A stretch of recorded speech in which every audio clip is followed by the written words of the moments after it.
it there in the end, as Fergus McCann once said, it's not always easy supporting Celtic, but it's certainly worthwhile. Yes, indeed, Celtic won, St Mirren 0. But yes, it's not Friday night on the bus, and it's not just after 9 o'clock, and it is not a glitch in the Matrix. Yes, myself and Liam are back on again. As I said on Friday, Terry is on his hollybobs in Lanzarote just now, so yes, we should stand in and do the bus home, the post-match show, despite the low scoreline. I think there's quite a lot to get into this one. There's quite a lot of meat on the bone here, Liam, for getting into this game. So I'm looking forward to talking about it, to be honest. Aye, me as well. I'll do my best to fill in for Terry, who usually does such a brilliant job of breaking down the game and just offering up some points as well. But aye, let's get started. Come on, we've been waiting for ages for this game. Oh, I know. It's been torture that summer. Yeah, there wasn't even like a proper international tournament for us to get into, like the Euros or the World Cup, you know. But no, real football was back today, and yeah, a few familiar tropes sleeping in already from last season. But before, of course, we get into that, folks, remember what to do. Help us out massively with being a new channel. Hit the like button, get some traction in the algorithm so that we pop up in more people's recommended videos if they like Celtic content. Obviously, we appreciate it massively. Hit the subscribe button. If you discover us tonight through said algorithm, then, of course, if you like what we do, if you like the cut of me and Liam's jib dissecting this game, then, of course, keep us in your life that wee bit longer. Hit the bell notification as well so you know when we're on the road. And, of course, you can share the link of the new channel, the Boys on the Bus, far and wide, whatever social media platform tickles your fancy. And, of course, get involved in our comments tonight. Give us your opinions on the game, where you're at the game and whatnot. Tell us what you thought. Watch up the TV, however you did. Just give us your opinions throughout the night. And we shall interact with you along the way and bring up some comments and get some opinions. Because, as I say, despite the low score line, I think there's plenty of meat on the bone to get into here. So I think a quick sort of summary I would give to that game, Liam, was Celtic controlled the game without being outstanding. I think that would be the best way to put it. I don't think we ever felt in much danger. St Mirren, or San Mirren, as we called them on Friday night. That's their new name. They'll be known in here. San Mirren. They didn't offer anything. As I said on Friday, I don't ever expect teams like St Mirren to really come and have a go. They're very much 10 men behind the ball. But, of course, one of the things you fear with this Celtic team is if it just turns into the horseshoe, left, right, lots of passing, moments where it opens up for them to shoot, and they don't. And there was a few instances of that today. But, yes, St Mirren were never really threatening, and anything they did get was probably down to us with some slack passing. Liam Scales, I'm looking at you. So we'll get to him in due course. But yeah, that's I think that was the only way they ever had any threat. I did always feel a goal was coming. And hey, at the end of the day, 3 points is 3 points. You know, we want to go off to a winning start in some capacity. But yeah, we did find ourselves, obviously, in the last couple of minutes, holding the ball out in the corner and whatnot to get a 1-0 win at home against St Mirren, Liam. But yeah, overall, as I say, controlled the game without being spectacular. That's a sort of short summary I can give to it, Liam. Aye, I mean, if you're just looking at what happened in the game, aye, totally. We did control it. I think we hit the post maybe about 6 times, sometimes two in a trot. We've seen it. So we were very fortunate to keep the goals out, but let's not paper over the cracks. I think, you know, we looked okay going forward. I think Tierney and Johnson got given a lot of room because they did such a job of packing the centre of their defence, the 18-yard box. I mean, everybody in there. And so that means the ball was going out. So you would think this would be the brilliant opportunity for Ida to really get a grip of the game, because the amount of balls that came looking for him, specifically in that first half, that was opportunities. That was an opportunity to get yourself out of this, because I don't think you scored in pre-season yet. Get yourself out of whatever your state you're in. I mean, he looked like he was trying today. I thought he was up for it. I genuinely felt like his body language and everything felt better. Like he was throwing himself at stuff and he was getting like in about it. Well, using his upper body strength, something we talk about, you know, because he's a big guy. He was obviously against those that Gogic, who he's an absolute, you know, wall puncher, him, but he was trying to give as good as he got against them. So to me, right from the off, I did think Ida, he looks up for this here. He's not dead lethargic. So, but unfortunately, yeah, no goal came from it. But they kept him on for like 70-something minutes rather than the usual. It's the 60th minute, time for the first set of subs, and Ida goes off. I felt he played okay today. He was unlucky, and there was one in the second half that he hit the post from close range where he chested it down and just pelted the post, Aye, so I mean, you might go diving in 2 foot in either, but no, there's plenty to look at today and just say, okay, all the same problems we talked about Friday, we're all there today. How much rage can you regenerate again to go over and know the fact that we do need another striker? Mm-hmm. But my God, did it ever prove that point? I mean, if Rodgers is looking for a point, and anybody watching that today, when Kenny came on, I didn't have that feeling. Well, there's Johnny Kenny on, and in the first I seen him, the second touch of the ball, he's no the guy that's going to win you the game. Mm-hmm. Yeah. Luke McCowan, that's a guy who does take up opportunities. Anytime Luke McCowan gets an opportunity, he does still manage to contribute. He finds a way to turn it in so that he makes himself available, or he's somehow involved in changing a game. Mm-hmm. And that's interesting. I mean, get rid of the mustache and that thing. He's managed to look like both members of orchestral manoeuvres in the dark at the exact same time. But I like him. I thought he was soft when he first came into the team, but no, he does get a spark. And as you say as well, when we were looking at who was going to win that game for us, it looked like it was going to be one of the Scottish boys. Mm-hmm. But I think you said earlier before we went on, James Forrest. I thought James Forrest was a new signing. Outstanding.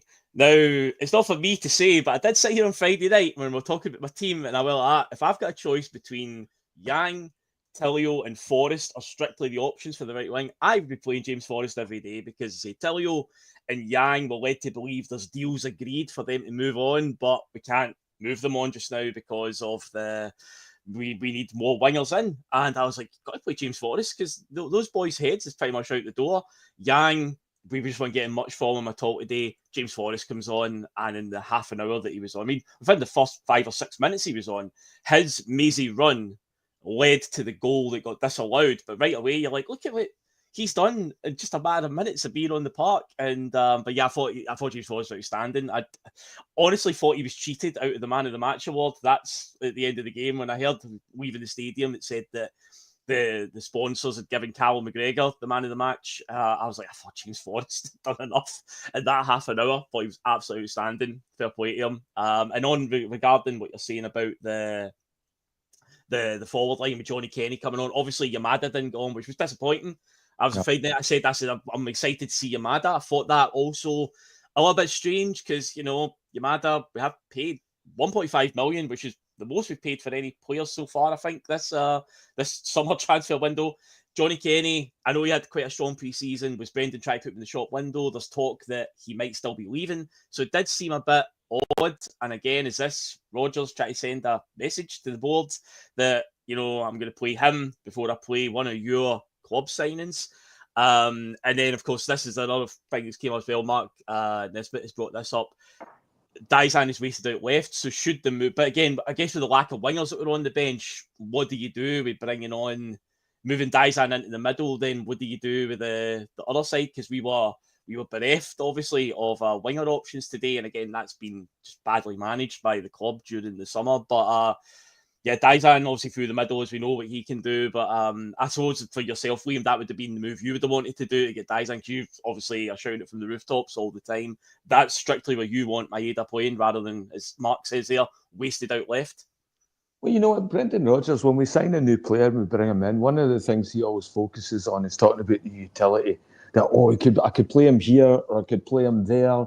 You never ever see that with Rodgers. I mean, we saw it with Scales maybe for the first time, and that was just because he absolutely had to. Even that, there's other creative ways to solve that problem.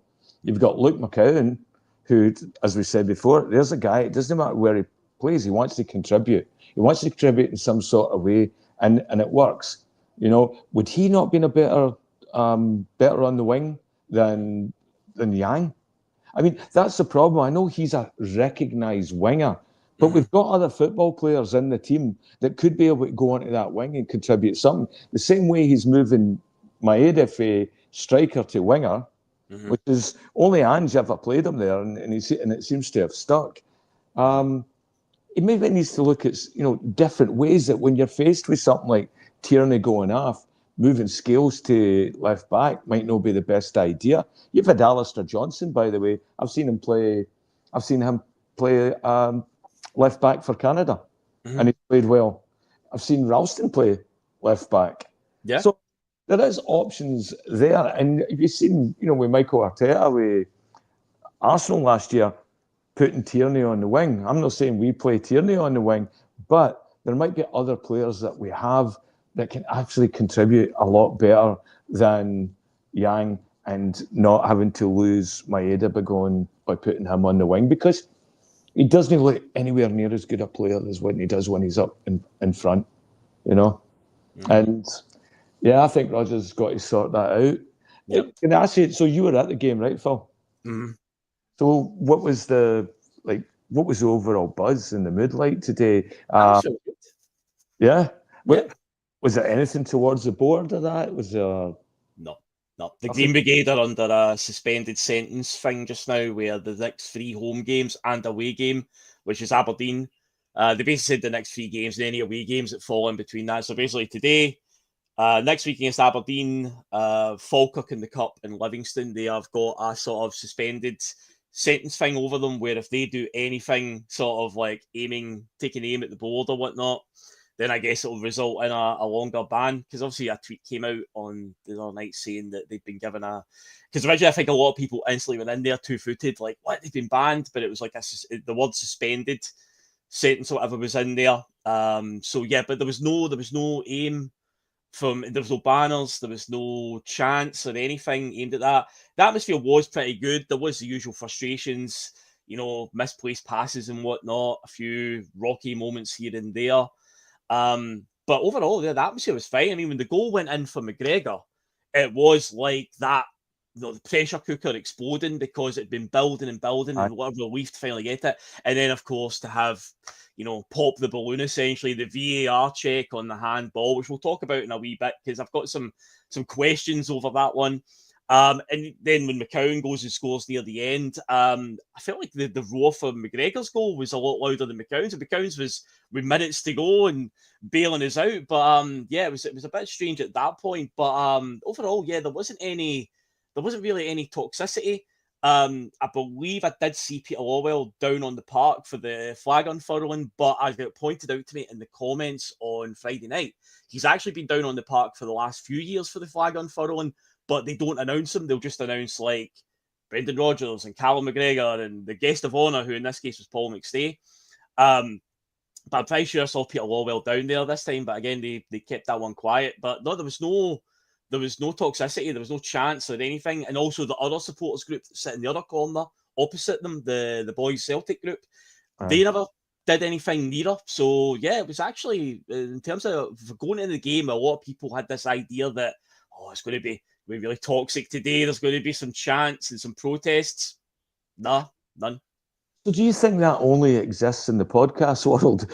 Are we just so into it and so crazy that for us, every day you're thinking about Celtic, talking about Celtic, that, it's because I went to the game as well today, and there was a couple of Irish boys, and then there was the older guys and all that, good to see them back, and, everybody looking healthy and that again at the club. And, and there was no real talk. There was a couple of guys we talked about signings and all that, but also I think a lot of Celtic fans just show up and just want to see the football. Half of them don't know who's playing or who we've signed, or they're looking for, how's Gunno playing? He's injured. No, he's away. He's gone. He's gone. No, I agree with you. Like, obviously, I'm frustrated as well. A lot of things have happened over the summer, but it's sadly as it is, it's things that you can't really control. And once the real stuff starts, as a fan, you've got a duty to go and support the team that's there. But maybe not be happy with what level of strength we're at now. But this is literally the hand we've been dealt right now that we've got to get behind. And they need us to get behind them. I mean, yesterday, obviously, there was a result in North Lanarkshire, which caught a few of us by surprise, because we were told that the Govan Galacticos were going to, romp to the title. They were going to be unstoppable this season. And they've dropped points again for the third year in a row. So right away, that's given everybody a real lift going into the game today. So I think that also helped with the mood. Like, I think if they got off to a great start yesterday and we had this sort of shaky showing today, maybe things would have been a bit different. But no, I'd say I think at the stadium today, the atmosphere was as it normally is. It was fine. So there's no toxicity. And yeah, there is obviously a suspended sentence hanging over them. If they do anything, then they'll get a longer ban. So yeah, but the tifos that they displayed as well for John Clark and John Fallon were absolutely fantastic. They were brilliant. They're very well organised again, and you cannot say enough good things when it comes to that side of it. The work that those boys put in, superb, absolutely superb, and it was thoroughly deserved. But yeah, in terms of like, let's go through some of the stuff. And so obviously, I know when Terry and Russell would do post-match shows, there'd always be a wee look at the starting lineup. And the Liam Scales one caught me by surprise the most. The Yang one didn't, because Brendan kind of telegraphed it that, well, we can't let Yang go because he's effectively a starter right now. So I kind of knew that was going to happen, even though, as I said, I would have played James Forrest personally, but seeing Yang there didn't fit it. But given that Austin Trustee's had a quite decent pre-season, and this is a guy that we bought a year ago for $6 million, a guy that you really want to see be the number one left-sided centre-back ahead of Liam Scales. To see Liam Scales there again, and of course, the first few minutes of the game, he has that moment where he just has like a blind pass, doesn't realise that Kasper Schmeichel's a lot closer to him than what he is. But a panic breaks out. Carter Vickers has to step in and just hook it away. And it reminded me, Liam, of seeing March when Rangers beat us, and there was that Vaclav Černý moment where Schmeichel miskicked it and Vaclav Černý picked it up. And if he had enough intuition to just clip it over, the boy that intercepted the ball for St Mirren, again, he kind of miscontrolled it, but if he got it under control and just had the intuition to just clip it, there's a good chance he sticks it in an empty net. So there's a bit of panic there. Scales did kind of settle down into the game after, as I say, St Mirren weren't offering too much, let's be honest. I did think, though, when he went to left back, there were times where he was having a nosebleed going forward, when he was coming over the halfway line. But again, this isn't, we've said before, we were pretty sure he did play left back before he joined us. When he was up at Aberdeen on loan, he played left back. Ange definitely deployed him there a couple of times. So you'd like to think that, well, he should be able to do it. But there was times today when he was coming forward with the ball in the second half when he was playing at left back, and he was just like, didn't know where to play it, what to do. So it was about turn and pass it back the way and whatnot. So Liam Scales, what was your overall opinion on his game today? Well, I was surprised as well. I thought it was going to be Trusty as well all day long. And I thought Scales played quite good today. I thought he was good. He won the majority of headers that came into it. The amount of balls that they were going up to try and like hit the sky with them coming down, and him and CCV and Tierney and that were pretty well sucking up all of them and putting them back down, or even getting it to a player and stuff. He's not passing it around his back as much. I'm like, you see that. And then I thought, when he went left back, he looked okay. But my God, I mean, like the contrast between him and Tierney. You see what we're getting with a proper left back. And so I think as well, you're probably going to see an improvement of the two boys between either Scales or Trusty. Their game's got to improve just by having somebody like Tierney behind him, beside him. Tierney's first instinct wasn't to push the ball back or get it back to Scales. Like when Scales used to play with Taylor, it would go to Taylor and then it would come back, and then he'd make forward, go back to Taylor. And Tierney doesn't play that game. So it makes Scales, I think, be a little bit better with the ball and make passing forward and crisp. And I thought our passing around the back was pretty good today with us really doing the horseshoe. So, yeah, I think Scales right now, he keeps his place for next week, unless the new boy comes in and plays that place. Well, true. That is a possibility, because I believe he was at the stadium today. I think he was pictured with the club tracksuit on. You mentioned Tierney there. So obviously, as he said on Friday night, I said I'm pretty sure the moment he gets his first touch, there'll be a rousing reception for him. And there was, as soon as he got his first touch of the ball, crowd were loving it. He obviously played, quite ironically, 63 minutes before he got subbed off, the number on his back. Right before he gets subbed off, he was down on the ground holding the back of his leg, which, of course, you're like, oh, no, surely no. But I do also think the plan would have probably been for a moment to play a portion of the game and not the full game, because he hasn't, let's be honest, he hasn't played a lot of football in 2025. He did get a few more outings than usual for Arsenal, but the usual for Arsenal wasn't much for the way things were going the last couple of years for him, but I think it was a case of he was going to get used. Let's say it was just over an hour he made, but I thought in the time that he was on the park, he looked great. I thought he was getting forward again, just refreshing to be able to get up that left-hand side. Some of the crosses he put in, there was one in particular for Adamida with the header that he just threw himself at it. I think it was one he heads over the bar, but it was a great cross for Tierney. And again, you get that from him. There was a few moments where the link-up play with him and Maeda still maybe a wee bit of work to do there. But again, it's just to say, it's just buzzing to see Kieran Tierney back. And you could just feel the step up. I mean, we know your feelings, Liam, on the previous left-back. So obviously it was going to be a step up in quality there. But yeah, it's so refreshing just to see KT again. Well, what I want to keep saying and what I'd mentioned on Friday was like, I think KT is going to be one of these players that makes players better around him. So I thought Hatate, Hatate had a pretty good game today. He was actually turning ball moving forward. Yep. And so I think having somebody like that on that side of the park with him to do all the battles and win all the stuff, gives Hatate more room to be that creative player that we know he could be. This is the season. This has got to be his breakout season, right? I always wanted to see him in a Luka Modric type role, controlling things, moving around, just running with the ball. And he's got a good chance to be that as soon as we, figure out our back line and get a more settled squad. It's terrible though, isn't it? Like we've had a full pre-season. That squad doesn't look settled at all. Could he tell you who the first name should be in the team sheet and that? And yep. It just doesn't look like we had a good pre-season. And I think probably we have, because like St Mirren, I think I've played some competitive games already, right? Yeah, played the League Cup. They were in the League Cup group stages. Right. Yeah, and so big difference playing competitive games to playing the sort of stuff we were in. Even though there were tournaments and that, you're still making 8-9 changes. Yeah. I was surprised at Ingles, Phil. Were you surprised to see him left off? No. I think on Friday night I said that I would have started Reegan in the middle, Hatate, McGregor, and Reegan were my middle three. So I was actually quite encouraged to see that, because again, it's like, look, I also want Engels to turn into an amazing player, and I want him to be justify the price tag and be the best he can absolutely be for Celtic.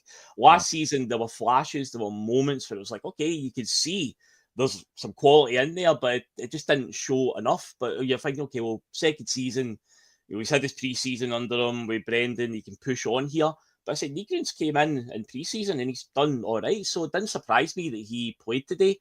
In terms of actually Reegan's play, I thought he was decent enough. He was involved. He was never hiding away from the ball or anything. There was a couple of times where it felt like he was tripping over a few of his teammates and getting in the way. Maybe it's a case of just being new to the team and new to the system. Maybe there was moments where there was one in the second half where him and Ida kind of crossed over each other, and a few times where maybe he's getting a bit too close, not spreading the play out enough. But I thought he was decent. I say always looking to get involved.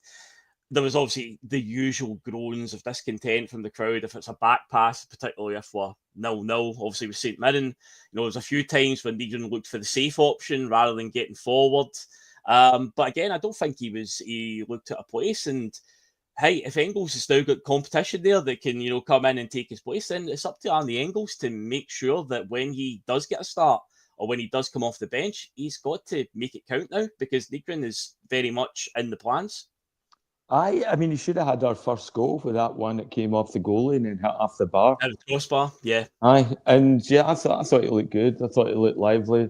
Again, you said it looked like it was a wee bit fighting, trying to find some players and that. But overall quite happy with them. My biggest surprise was I'm not really surprised, but I was disappointed that Ida started right away. You talk about complacency, meritocracy and that, and this guy he still doesn't look like. Do you start him again next year? Are we just going to try and see if we can play him out of this funk? And then what tells you he's out of it? He's out of it. You know what I mean? It could go another 9 games or 10 games without him contributing a goal or stuff. Yeah, he just seemed off it, And got the desire, or you've got the talent, but see when you're short on both of them. And when you have a bad game, you have a bad game. And I thought, despite what we said earlier, I'm looking like he was more interested in that. Still didn't have it. Still didn't have it to be a Celtic type striker we need. He was always that much away from the ball. There was a lot of, stuff that's reaction, stuff that he should be doing in the box that we talk about, being this reactive, like penalty box, grabbing. Yeah. Nah, he wasn't even close to that. And I don't know. There was one point in the second half where he did something, again, just going on what you just said there, something that I've said a load of times there about, just staying between, say, the penalty spot and the 6-yard line. There was one point in the second half where he did a classic sort of Georgios Samaras thing where he ran into the channel, and it's like, you're meant to be the number 9, you're meant to be the centre forward. He ran into the left-hand channel and then zipped it across the goal, and there was nobody there because that's where you're meant to be. But we were a bit disjointed at that point. I think things were starting to get a wee bit frantic because time was ticking away, still goalless.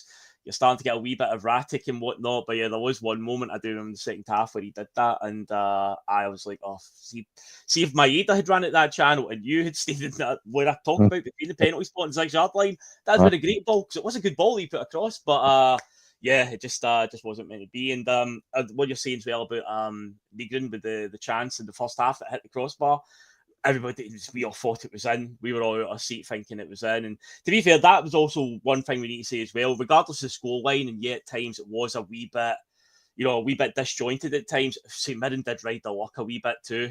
There was quite a few chances where we've hit the bar, we've hit the post. There was one where that boy Marcus Fraser, it's just after Johnny Kenny came on, I want to say James Forrest got to the byline and cut it back, and Johnny Kenny's right there for a tap in, and he swings his leg at it, but that boy Marcus Fraser just gets in front of it, and it's like the full net's right in front of him, but somehow he manages to put it over the bar and out for a corner. It could have easily went in his own net for an own goal. There was one that Hatate hit from outside the area, and it deflected and hit the post and bounced back and hit the keeper and hit the post again, and it's like, yeah, so there was that as well, and it's one of those ones, if it's a couple of inches left or right or a couple of inches lower, we go on and win that game really comfortably. So the scoreline, I think, I'd say there was a few moments where it was a bit of a slog today, and I think that was just because of the way the game was playing out and we're getting late in the game. It did feel a bit erratic. But again, any other day, a couple of those goals goes in, we could go on and win that 5 or 6-0. I say it wasn't for want of trying today, Liam. But as I say, there is some glaring and quite obvious things that a lot of fans have spotted about what we need definitely. So say forward, definitely if Brendan is going to put on Johnny Kenny instead of Yamada, I don't know what the thinking with that was, but I do still think another centre forward isn't a bad idea. And yeah, the wingers, I mean, again, it's just it goes without saying, we were so bereft of winger options today. And I say James Forrest, to me, after his performance, I think he's got to start next week at Pittodrie the way it went. Definitely. Right. We were joking Friday he'd score the first goal of the season, which had been great, and he nearly did. Yeah, I thought he looked brilliant when he came on, and he was direct. And he was doing something, they've got big guys that, just dominate that back line. O'Hara, Goggin, Gogic, whatever his name is, Fraser. And they just sort of build a wall up there. And, when Ida comes on, he just sort of bounces after him. And, I think it's easier for big guys playing against big guys like that. They sort of cancel each other out. So you look for some sort of creativity. And, James Forrest, it's one of the things that says what he does on the tin. He grabs that ball and he cuts inside. And he cuts inside, and it was his cutting inside that sort of brought the chance for the Callum McGregor goal that was unjustly ruled out. And that was James Forrest as well. And then I'm pretty sure he was involved in McCowan as well. We got that ball to, I think, Maeda or something originally. But it's definitely going to start. I mean, who else do we have? I mean, it depends who we sign between now and the next game. Can we bring another winger? You'd think. I thought Brendan once before said it's a lot easier to bring in wingers. So if we why are we signing so many wingers? Yes, he once said that. Yep. Maybe we could play our best striker in the middle where he belongs. Yeah, perhaps. So that would be an easy solution, and I think that would. And then we can have a look at Shin Yamada as well. Mm-hmm. Yeah, I was disappointed. I've got to see him today, and Johnny Kenny. But again, it's all these ones, shoulda, woulda, coulda. What it could be. If Marcus Fraser doesn't block that one I just talked about a minute ago, Johnny Kenny's got a tap in. He scores a goal. He becomes a hero for the day.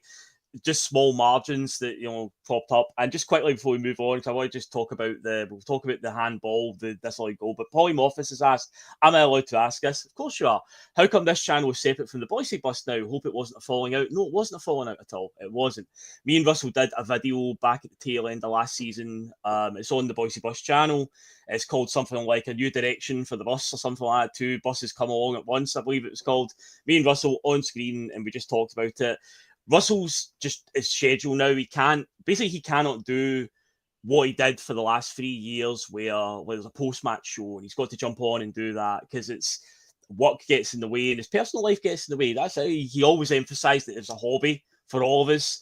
And if you obviously watched the Boise Bus channel for the last 3 years, you've probably gathered that I'm quite an organised guy at times, and I was always nipping at his ear saying, when do you want to schedule PMP for? When do you want to do that? So in the end, he said to me, Phil, you go and form a channel with the Boise Bus team and you can do shows to a more scheduled one, and Russell can jump on and do shows whenever he wants. So he does still pop up do shows, but there's been no falling out, none at all. Me and Russell are absolutely cushy. The rest of the team are all cushy with Russell. Everything is fine and dandy. So no Polymorphus, you don't need to worry. You can ask away. You can ask all you want, but no, there's no issues at all. But if you will discover this channel as well, then remember, hit the subscribe button along the way and help us out. So let's get back to the handball. Let's get back to that, because in the first half, there was an incident where St Mirren player from close range kicked the ball off of his teammate's hand. And in the second half, obviously, we scored the goal. And it was, again, a St Mirren player from close range went to clear it, and it hit Callum McGregor's hand, and he controlled it, and he put it in the net. What's your feelings on that one? Because I know a couple of years ago it was flagged up, the IFAB rules. If a teammate hits it off of your hand, then it's not a handball, but the penalty was still given, because I can still remember it to this day. It was at Tynecastle. We lost 2-0. Alistair Johnson headed the ball off of Iwata's arm. Right. Yep. And it was flagged up in the IFAB rules that it says if a teammate hits it off them, then it's not a penalty. And I was like, okay, that makes sense. But today, a St Mirren player kicked the ball off of his teammate's hand at close range, and it was like, no. Ironically enough, Don Robertson was the referee today, and he, of course, was involved in that decision at Tynecastle a couple of years ago. So either now he's actually read the rules and went, oh, I got that wrong, and he's actually stuck by it, or again, it's just them making it up as they go along. But the voice that's next to me says that apparently in the attacking phase, if there's a handball like that, it's treated differently to a handball in the defensive phase. And I'm just like, look, see all this is different in this phase and that phase. Honestly, a handball is a handball. Like, it just creates so many grey areas for me, Liam, honestly, at this point now. But it just feels like every week it's always something different. Well, one game into the season and already it's like we're questioning VAR and the rules already, but par for the course. Don Robertson is certainly putting his name out there for the first Old Firm game of the year, isn't he? First Huns game. He's definitely in with a shout now. Oh, he was buying, see, everything that St Mirren were selling today in terms of like trying to con him. He was buying everything. And what about that stoppage? That stoppage where I think it was Alistair Johnson released a ball up the wing. We've got full possession, hammering in on their wing, and he calls the foul on Johnson and brings it back. And you could see Callum going over and having a word with him and like, come on, what's going on here?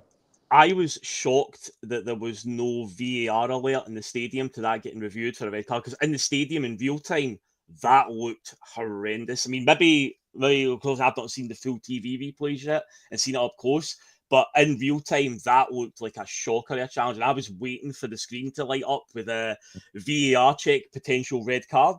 But obviously, it was deemed a booking, and they just left it at that. But it looked horrendous, that one.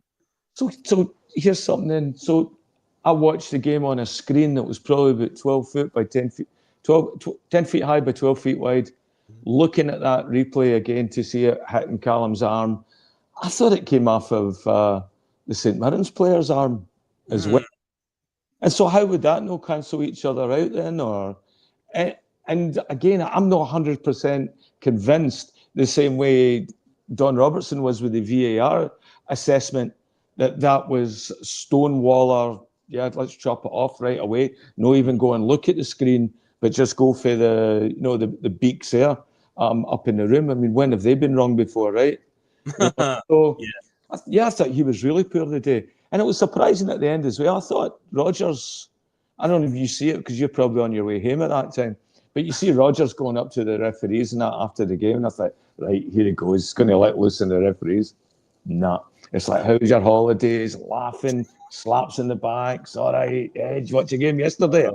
You gutted, you're laughing away, no bother with it, and it's like, okay, let's not normalize this sort of stuff. Even though we won, you still have to ask questions. Okay, why was that goal chopped off? Why was it due? And if it hit him here, and again, where's his arm supposed to go? Where do you put your arm when you're like that? He's going in, so I don't know. I wouldn't have chopped it off, but that's me. Yeah, see, there's the problem is in the last few years, ever since VARs came in, we've seen so many strange handball decisions where 1 week they'll give it for, it's obviously the hand is quite clearly away from the body, and other times we've seen ones where the hand is where I would deem to be quite a natural position. I can remember one that Ross County got against us for Matt O'Reilly. The Ross County player was right in front of him, and he tried to flick the ball up, and O'Reilly's hand is sort of down at his side, and it hits him in the undersided arm. Penalty. I can remember one that Bernabei got punished for against Dundee United, where he's jumped up for a header. The header's coming out of the corner. It's went by him, and the Dundee United players had a shot behind him, and his arm was kind of down at his side, sticking out a little bit at the back, and it hit his hand just slightly behind him. And again, penalty. And it's like, honestly, so that's why I'm just at the point where I'm like, look, can we don't just get to the point where it's just like a handball is a handball? I know it might be unfortunate, you might get done pretty badly at times, but there's just so many grey areas with it. I'm burnt out already, and it's like, this is going to just be a recurring thing. The one that always stands out to me was the first ever VAR game that we had at Tynecastle. The Gregory Taylor scored the winner in, Liam. I don't know if you remember it, man. It's a good goal. He's sliding across. He did. And it was James Forrest tried to flick the ball past that Michael Smith, and his hand was down at his side, and it hit him, and he pulled his hand away because he knew, I've fucked up here. And the referee obviously had a 15-second long check in his ear and was like, nope, play on, all good. And then I watched on the Monday morning on Sky Sports, they have their referee watch with Dermot Gallagher, the former Premier League referee, and he analyses some shocking referee decisions from the Premier League, the English lower leagues, the Scottish Premiership. And when they got to that one, he said something that's always stuck with me. He says, I know up in Scotland, the rules on handball are a bit different. And again, I'm like, handball's a handball. We're playing the same game. What is honest to God? So that's always stuck with me ever since that. So I'm not even surprised anymore with the way it just chops and changes when it comes to these handballs, Liam. I've gave up trying to figure out VAR. The amount of times where you're looking for it to be used and they just don't pull it back. And that's not just Scotland, that's Europe as well. I still think that game against Bayern Munich, they should have had a player sent off before they scored for taking down Maeda with that was called a clothesline, right? Mm-hmm. That was a Hulk Hogan. Something would have been proud of the way he just took him out. But yeah, I don't know. The sort of the VAR thing now, it's just getting, it's interpretive of the refereeing and moods and what sort of referee you get. It's not as across the board as I thought it was going to be. I thought it was going to be a lot more binary, a lot more tactical, where it's like, no, this is the definition, and it would be used for those sort of stuff. But it's still the same amount of daft interpretations and all that going on. No, definitely. A few people in the chat have also been asking about KT. So a few other folk in the chat have answered that and says it was cramp that he went off with. It wasn't a serious injury, because I say he was on the ground holding the back of his leg right before he got taken off, and you're like, oh no. You're just going to panic every time you see him down, but no, it was actually cramped. So yeah, just a lack of, getting a real good run out, because say 2025 has been very stop-start for him in terms of getting games. So Arsenal used him a wee bit, but yeah, he's it'll come. We're getting more consistent game time for us. But yeah, a wee bit of cramp for him. In terms of other players today that stood out, say Hatate, you touched on him earlier on. I thought he was great today. I thought he looked up for it. Typical Hatate game as well. There was a lot of stuff where he took a few risks, a few chances, the way he always plays, the way he plays on the turn. the ball comes into him and he's always looking to move right away. So sometimes he'll maybe overrun it a little bit. The ball zips past him. He's looking to try and turn and play it right away, but maybe it'll just get away from him. But other times, some of the passes he plays are fantastic, and it's guys like him that you need on days like this. So it was a bit, I mean, I get it at the same time, you know, players do tire out, but when a day-to-day where, well, we're 0-0 with St Mirren, it's a pure turgid game, you'd kind of need guys like him to be at their best and on the park for the whole game, because, again, he can find those spaces. He takes those risky passes, because at times today, Liam, there was a few moments where it opened up for the players. You know, again, where I sit in the Jockstein stand looking down, it was in the first half, there was this one moment where it was like 4 or 5 players were lining up and it was nobody wanted to shoot. Nobody wanted to shoot at all. You could see it. Well, Ida got on the ball and kind of miscontrolled it, and it broke to somebody else. And again, the gap was there and they couldn't quite get it under control. And yeah, and it's like, but guys like Hatate and whatnot, they look for those more riskier passes and say what you end up doing with, you know, just start defaulting to just keep passing it till you find another opening. But I say he always looks for those risky ones. But I thought overall today, yeah, Hatate was good. And yes, is motivated Rio Hatate is excellent for us, because there's always been a question mark over Hatate ever since his first season. How long is he going to be here? People always question his motivation and his body language. Body language always gets analysed, as we know. Because I think he did say something quite early on in his Celtic career about his ambitions for his career. And I think it's a quote that's always kind of stuck in a few fans' heads about, oh, he's always thinking about his next move. But here we are going into what would be his 4th season, well, he came halfway through a season, didn't he? So this will be 3.5 seasons, which, going by our recent years of getting these types of players, to get 3.5 years at this stage, and it looks like he isn't going anywhere, that's actually not a bad run when you think of all the questions that are around Rio Hatate at times. As I said, I hope this is his breakout season. I hope he becomes that Modric type player that we need. I thought he was great today. I thought also as well, I thought Alistair Johnson looked like the old Alistair Johnson today. I thought his runs down the wing, I thought his physicality, his battles, I thought he played really well. And then CCV had one of the games where you don't even know he's on the park. You know what I mean? Sometimes say when you get a good referee, you don't know he's there. CCV is one of the games where he just does everything so just calm and spreads it about and just seems to win his headers with ease, controls the ball well, you know, just smart players, you know. So I'm hoping the fact that he played 90 minutes that, you know, when I was bedwetting the other night talking about, you know, might not be getting the best of him. Hopefully I was just talking shit again as usual. And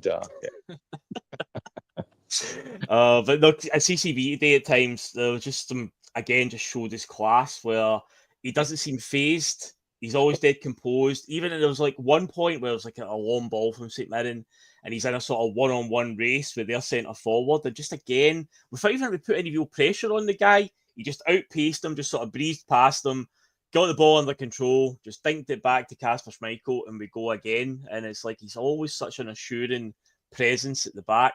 And we can't afford to be losing him for the one with injuries. So hopefully he can have a good run and injury. But we have noticed a pattern though. It always seems to be near the end of the season. It's like it all sort of accrues during the season, and at the end he's always away for a wee while.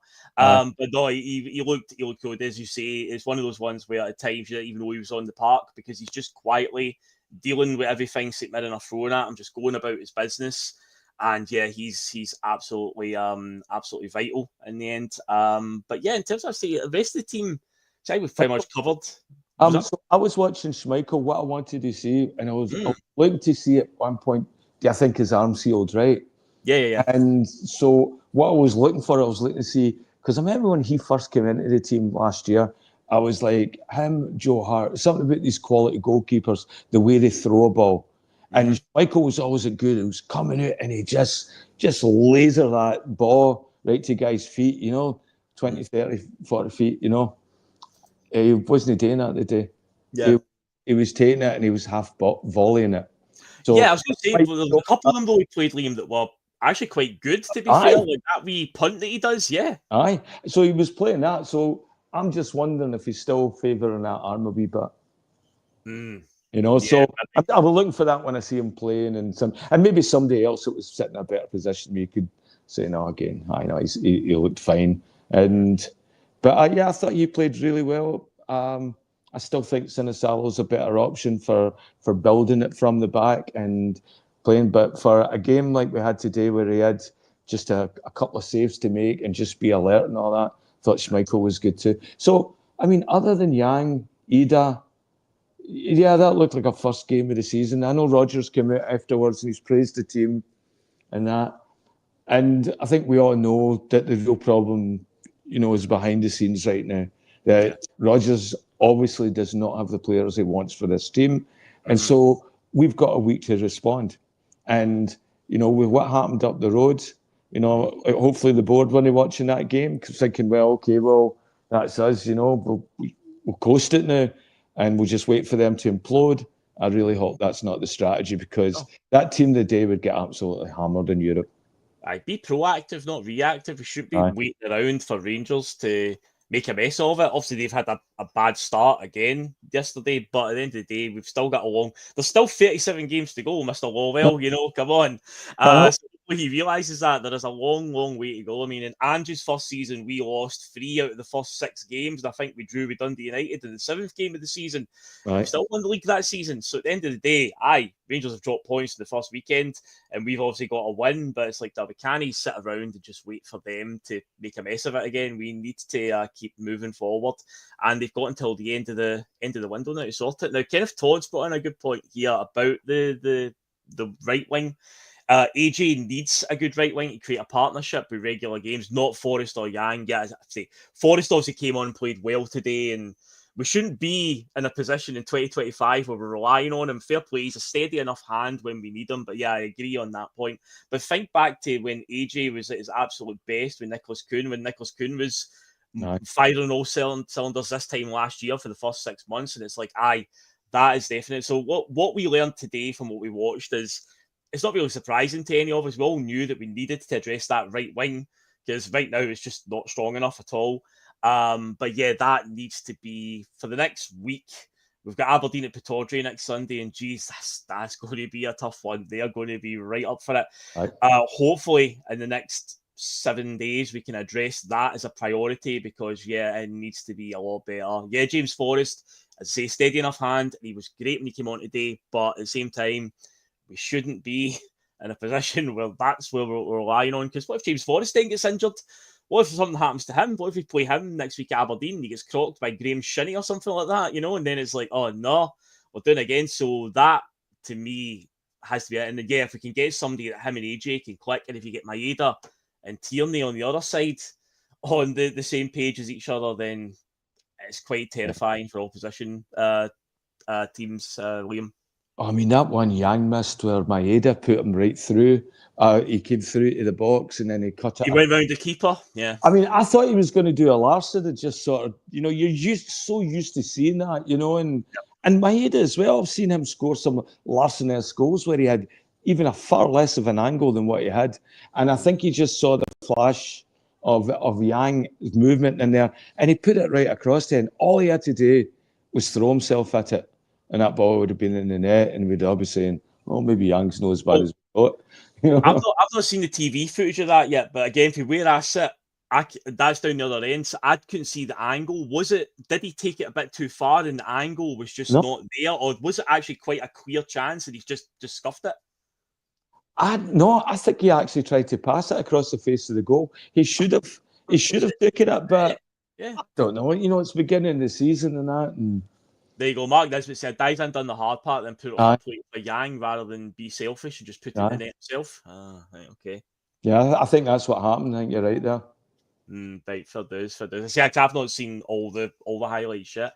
One thing we've not actually spoken about the entire time, we've been on for 50 minutes, the actual goal that came, Luke McCown, chocolate bar, Luke McCown himself. It was quite funny when you actually look at the 2 goals that we scored, the one that got disallowed and the one that did count. They took pretty much the same trajectory, the same path, the sort of same pace on them and everything. Obviously, there was a bit of a deflection on it, but hey, we'll take it. We were at that stage of the game, we'll bloody take it. But yeah, Luke McCown obviously pops up with the winning goal, say just outside the area. we've been trying all game, passing it, whatever. And it's like, yeah, somebody just decides, you know what? And again, I can't see this enough. I see it so many times. It's like, just have a pop, because you never know. It could deflect off a defender, as we saw. It could bounce into the path of another Celtic player, could put it in the net. The keeper could save it, and it could rebound back out to another Celtic player. It's like, you won't know unless you have a go at it. But it always feels like we'll try to score the perfect goal at times. And you know what?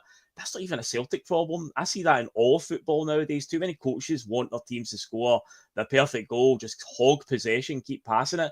But yeah, Luke McCown just thought, nah, I'm not having any of that. And obviously just lined it up, had a wee pop at goal, takes a nice wee deflection, bounces into the net. And yeah, Luke McCown scores our first goal of the season. So he had quite a decent pre-season, as I say. So hopefully, you know, again, this is a boost for him, because I thought this time last year when he came in, you know, at first I was a bit like, I mean, you know, he'll do okay, I guess. But yeah, I thought early on he was showing some real promise. So hopefully, again, this could be another, you know, thing to raise Luke McCown, because yeah, he's a steady enough hand again when he comes off the bench. Honestly, I think might have a half decent winger in him right there as well. If you're looking to get better players on the park, I'd rather see him in the wing than Yang. I've seen everything I need to know about Yang. I know everything I need to know about Trillo after seeing him in that last match. So I'm not really looking forward to that. So I would rather go with the unknown and just go with somebody that looks like he has a heart, somebody that understands what winning for this club means, and he'll go out there and just try his hardest. And he does. He's for the lack of his minutes, he's probably one of the best contributors to Celtic per minute. Both us last season and probably will end up that way this year as well. Just want to comment one more thing in the game as well. What are we doing with our corner kicks? No. Yes, let's talk about that, because during the game, I don't know if the cameras picked this up, but every time Benjamin Reegan was going to take a corner, he's like to the fans, come on, you know, and it's like, well, put in a decent corner and then you'll get one, because our corners are dreadful. Somebody said there in the chat, apparently we had 12 corners and every one of them were just a bit of a waste, really. And it's been a thing, as this isn't new. This is not new at all, Liam. This has been a recurring problem for how long? It's always like a moment in time when Celtic actually score a goal direct from a corner, like the ball comes in and we get a header. There was a couple last year where Liam Scales scored one against Bratislava, one against Kilmarnock. And they do happen, but it always seems to be like one in every, 12 games or something like that. We score one. And it's like, a team of our caliber against the teams that we're playing, we should be scoring more from the set pieces that we have. And I don't mean just the corners. Even like direct free kicks, like if we get anybody in our team that's genuinely a proper free kick specialist, like back in the day, you looked at guys like Van Hooijdonk that could ping in a free kick. If we got a free kick outside the area, you knew there's a good chance this is flying right in the top corner. We don't even have that right now. And it's like, yeah, so our set pieces always seem to be redundant at times, honestly. But today our corners were, they just weren't really finding the mark at all. But again, it'll say it's part of the course. I'm used to it now. You know, it'll be a few games. We'll get one, it'll go in, and then it'll be another bunch of games after that before we score another one. We don't seem to have a consistent threat, despite having some pretty tall players who are good at heading the ball. You know, for the last 3 years or so, every time we seem to get a free kick in the middle of the park, McGregor puts it down and takes it so fast. Sometimes there's a player a foot away from him, or he passes it 2 feet to something. I've not seen many times where we've put the ball on the ground and we've looked for any of our target men and sort of launched one in there, or tried to build something in there, to the wing or something. It's always, let's just get the play started as fast as possible. And, you know, that was one of the things I think that came in through Ange, and it seems to be one of these things that Callum McGregor specifically seems to do. He doesn't want to slow it down and take the corner. He just wants to restart the game as fast as possible. And there's times where I don't think that benefits us. I mean, we've had this problem for years now. I don't know if it's just keep in mind, Liam, last year Ange Postecoglou was asked at a press conference at Tottenham about their set pieces, and he says we don't practice set pieces. And you just mentioned there, going back to when Ange was manager. So it seems to be something. Yeah, I just guess we don't practice. I mean, that's it. I want to see us get more from that. You're getting players hacked down and all that, and then you get the kick, and then we just sort of get it back started. We don't try and create any advantage from it whatsoever. One of the things that I've noticed with Engels and his set pieces since he came in last year is there's times where I feel like he is on a completely different page from the rest of the team, which shows why they're either not training it properly, they're not practicing, because there's times where he'll go over to take a corner, and you see football players do this all the time, Liam, they'll hold up, like, I don't know, a bunch of fingers, right? And that's like a signal to the rest of the team. Number 7, that's whatever they practiced in training. And then he'll take the corner and it'll just be a total mess. Like there was one last season when we drew with Rangers at the tail end of the season, the 1-1 draw. Their goal came from Engels taking a quick corner, and Hatate seemed to be the only one that was alert to it. Hatate got on the end of it and zipped it across the goal, but the rest of the team were kind of caught flat-footed by it. And then Rangers just broke, and Dessers ended up scoring the goal. There was one in the cup final in the first half. I can remember this. We had a free kick, maybe about 20 minutes in, and Engels is standing over it, and it's out to the right-hand side. And then he takes a free kick, playing it along the ground, and it misses every single Celtic player.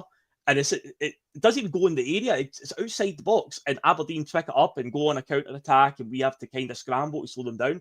And it does feel like at times that Engels is playing chess while they're all playing checkers in terms of when it comes to set pieces. And I'm like, again, do you guys practice? Why does Engels hold up X amount of fingers when he goes to take a corner? What's the signal he's trying to tell them?